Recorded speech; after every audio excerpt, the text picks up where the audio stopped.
Ya itu komunikasi yang kurang baik lah. Saya kira kalau warga di apa aja bicara, diberikan solusi, karena di situ sebetulnya sudah ada kesepakatan bahwa warga akan diberi lahan 500 meter plus bangunannya 40 tipe 45. Tapi ini kurang dikomunikasikan dengan baik sehingga terjadi masalah. Tapi menurut saya nanti mungkin besok atau lusa Pak Menteri Bahlil akan ke sana akan memberikan penjelasan mengenai itu.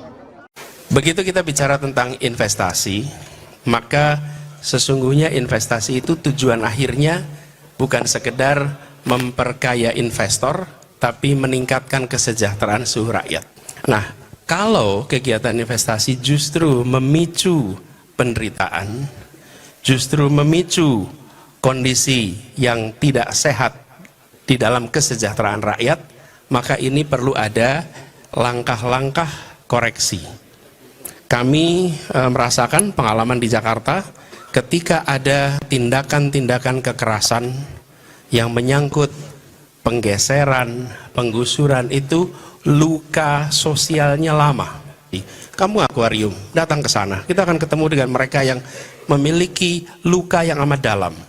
Nah, kami melihat pendekatan yang penting adalah pendekatan dialog, bicarakan baik-baik, apalagi ketika kita berbicara tentang proyek yang jangkanya amat panjang. Lebih baik dilakukan pembicaraan panjang, rumit, ribet, tapi melibatkan semua, dan sampai pada kesimpulan yang diterima, baru kemudian eksekusi. Dengan cara seperti itu, maka kita akan bisa merasakan pembangunan yang prosesnya dirasakan sebagai proses yang baik, yang benar.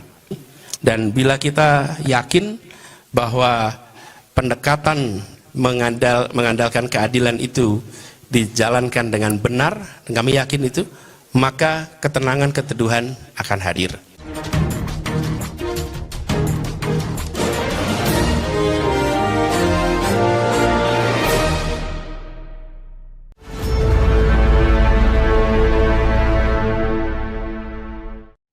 Halo, halo, apa kabar Anda semua? Semoga selalu dalam keadaan sehat walafiat. Kembali berjumpa dengan saya, Hersbun Arif dan Bung Rocky Gerung. Bung Rocky, kelihatannya kini kalau kita cermati pernyataan-pernyataan dari para pejabat tinggi negara, bahkan termasuk Presiden, persoalan proyek di Rempang ini, di Rempang Batam, ini akan terus jalan gitu.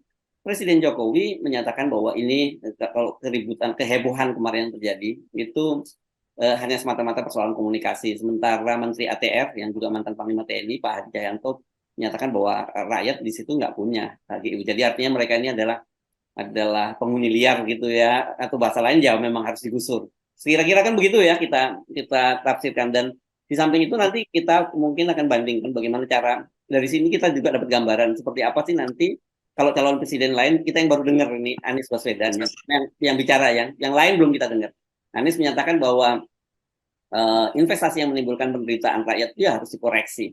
Ini sebuah contrasting ya dari sikap Anies dan Pak Jokowi. Nah, penting kita mendengar dari Pak Prabowo, penting juga kita mendengar dari Ganjar, karena dengan situ kita akan tahu seperti apa ke depan itu mereka mendekati setiap persoalan pembangunan begini.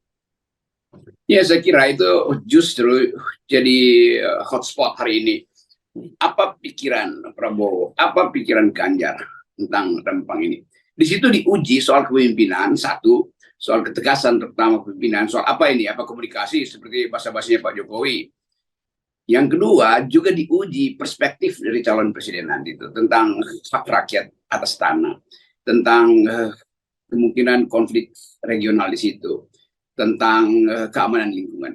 Jadi Rempang ini sebetulnya nggak perlu KPU cari-cari tema untuk kampanye. Bikin aja apa pendapat para capres tentang Rempang. Juga BEM UI saya minta supaya ini jadikan pertanyaan kunci. Dari pertanyaan itu dikembangkan semua hal tentang apa yang hendak dipromosikan oleh baliho-baliho yang bertebaran di Indonesia, yang nggak peduli tentang lokasi kecil yang bisa membawa bencana besar di dalam masyarakat kita. Itu poin pertama saya. Yang kedua, Pak Jokowi sebagai presiden dengan enteng, ini cuma soal masalah komunikasi.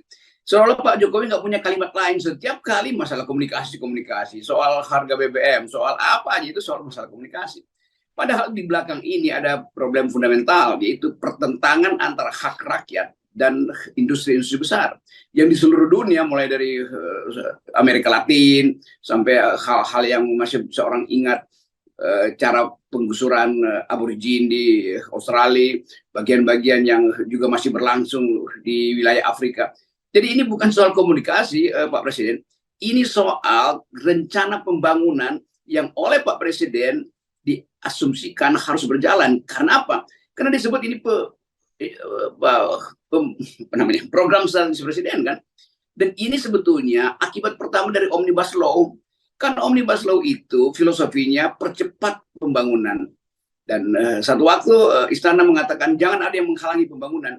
Loh, ini memang komunikasi itu nggak diperlukan karena udah diputuskan di dalam Omnibus Law bahwa semua proyek yang disebut sebagai proyek strategis Presiden itu harus dilakukan dengan segala macam konsekuensi. Jadi Pak Jokowi jangan berlindung pada ketidakmampuan Anda membuat kalimat.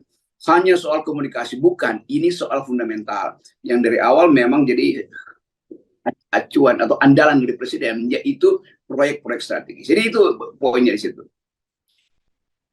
Kalau Menteri ATR itu ya bagaimana mungkin orang diberi kewenangan atau hak untuk mengajukan peningkatan dari hak adat atau hak lain itu ke hak GBI, sementara Batam sendiri adalah tidak boleh dimiliki. Kan Batam itu kan otoritas yang nggak boleh dimiliki, tidak boleh diberikan hak milik di situ kan. Jadi pasti rakyat Melayu walaupun mereka menganggap ini tanah kami, kenapa kami mesti minta sertifikat? Tetapi kesempatan dia untuk minta sertifikat juga dibatalkan oleh undang-undang khusus atau semacam kekhasan dari Batam yang memang dari awal dinyatakan bahwa itu wilayah yang nggak boleh dimiliki itu. Ya. Dalam bentuk peningkatan hak menjadi hak milik oleh warga Melayu yang sudah bermukim di situ ratusan tahun. Ya, oke. Dari sini pun kita akhirnya sebenarnya dengan satu kalimat dari Pak Jokowi, pun ditambah-tambah lagi oleh pernyataan TATR yang bahwa rakyat tidak punya hak di situ. Pak Mahfud MD juga yang bolak-balik Anda sampaikan juga begitu kan. Itu pun kita sudah bisa memahami bagaimana pemerintahan ini memperlakukan investor dan juga menempatkan rakyatnya gitu. Ya memang sinopsisnya akhirnya mesti digusur apapun yang apologi, kalimat-kalimat apologetis dari kekuasaan, termasuk apalagi dari Presiden Jokowi, intinya adalah harus digusur. Kan itu dasarnya kan. Karena itu kemudian dikirim segala macam aparat di situ tuh. Dan kita mau lihat bagaimana pola ini berlangsung di tempat-tempat yang hal yang sama berlangsung di Wadas dengan pola yang sama. Oh ini cuma kesalahan komunikasi. Dan pada akhirnya digusur juga. Demikian juga di tempat-tempat yang lain. Jadi pola ini kita hafal di luar kepala tuh, bahwa komunikasi itu dijadikan alasan. Padahal kalau komunikasi bagus nggak terjadi. Pertanyaannya komunikasinya dari siapa ke siapa? 18.000, 17.000 penduduk di situ. Tidak ada komunikasi di situ. Bahkan ada upaya untuk membelah-belah mereka itu. Supaya ada yang pro, ada yang kontra di situ. Itu biasa kan? Jadi justru dalam semua masalah yang menyangkut konflik agraria, yang dilakukan pertama komunikasi pro kontra. Itu pemerintah yang produksi itu. Supaya terjadi ketegangan. Supaya ada yang cemburu. Supaya ada hak buat membujuk bahwa, loh sebagian pro kok. Kita lihat di dalam banyak kasus eksploitasi di Cianjur soal gunung